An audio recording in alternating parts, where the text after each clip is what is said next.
Hello mga kachabi, o di ba sa kurat-kurat ya oy. So mayong adlaw kaniyong tanan, so ni ana pud ang inyong inday kada chabi, ang inyong inday bida-bida. So bali na pud ko ikuan karon ba na lang ko flex karong adlaw kay nakuha mo ko aning bata kay trending kay siya mo pay first upload niya sa iyang mga upload nga gihimong vlog. Oh my god, nag-trending dayon siya. Wala pa gani kaabot og kanang bitawng isa ka adlaw ang iyang gi-upload sa iyang mga vlog ni abot dayon siya 10 million views. Oh, di ba?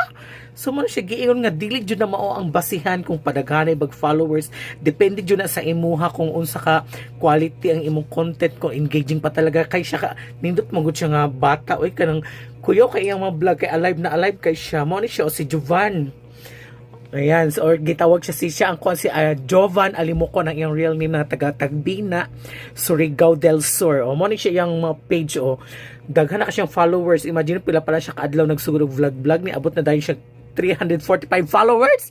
My God, kitaan. Kano sa man ta maabot og ani. Basin day magkugilang ta di ba? Maningkamot lang jud basin day pohon-pohon kita na pay matagaag chance nga ma-famous pud ta o di ba?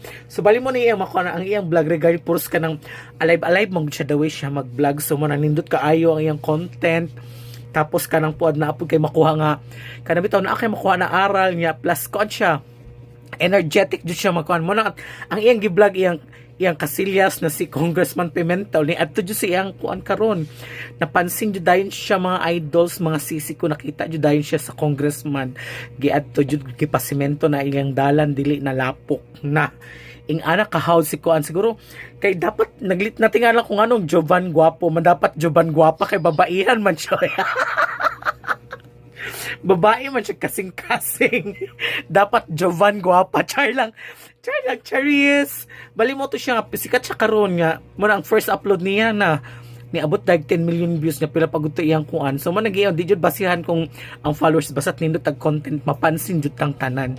So bosa kitawa napa jud tay chance, napa tay pag-asa. So sa tanang gusto mahimong content creator na pag content na mo kay naa kwarta na income sa pag-vlog. So maora to. Bye.